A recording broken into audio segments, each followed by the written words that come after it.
Okay. So now that you've thought about the kinds of consequences you would like to see like things that you would like to see happen to Germany, all right? Keep in mind now, because Germany has lost, they're going to now be blamed for having started the war in the first place, okay? Now, technically, we know that that's not entirely true, right? The Ottoman Empire had a lot to do with that, okay, and invading Serbia and all of those kinds of things.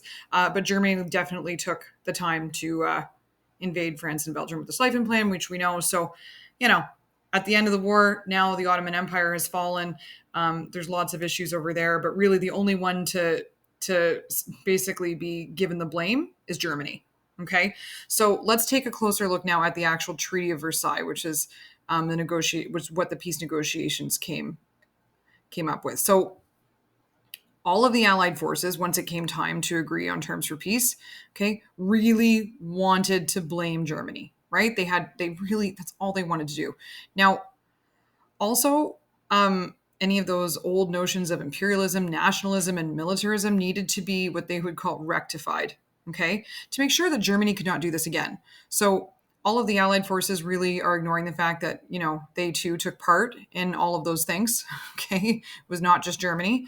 But that's, I digress, okay? So now the main provisions of the Treaty of Versailles, okay, I've got here. Okay, so I've listed them for you.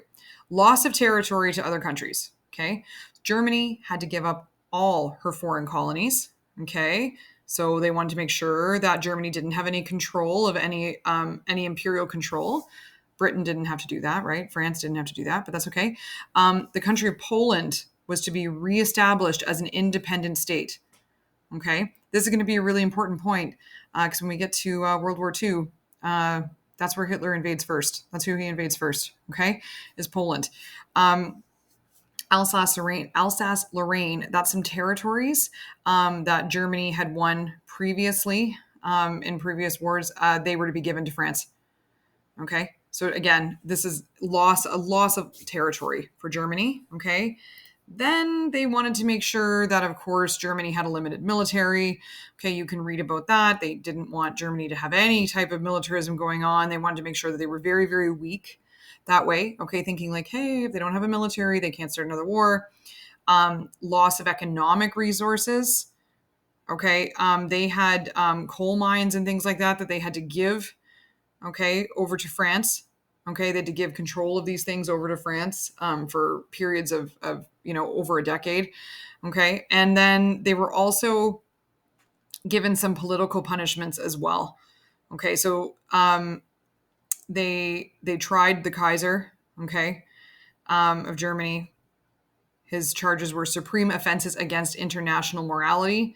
Okay, notice we do not have war crimes yet. Okay, but if you think back into the war, you'll think about especially uses of unrestricted submarine warfare and uses of the gas attacks and all that kind of thing.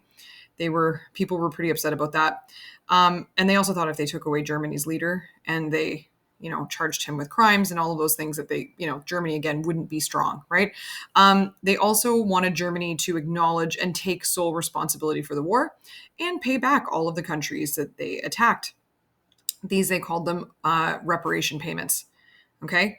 This was all wrapped up in a nice little package called the War Guilt Clause. Okay. So Germany was now to devote all of their economic resources to rebuilding all the devastated areas in France. Okay. And they had to pay France alone 4.6 billion in damages. Now, you're probably thinking, okay, yeah, that doesn't, okay, you know what? That's, they should have to pay, right? Just so everyone is aware, Germany just paid off the reparations in 2010. Okay. It took Germany 92 years to pay off the debt imposed on them by this treaty. I know. Fun fact. So, what you're going to do now is you're going to look for just look at a slightly different, you're going to look at the Treaty of Versailles compared to some other treaties of the time, just to see, was it too harsh? Was it not? And then you're going to get to your portfolio upload where you're actually going to evaluate the treaty and decide for yourself. What do you think? Too harsh? Fair? You decide. Okay. And follow those instructions there and then upload that to your portfolio. All right, everybody. Thank you.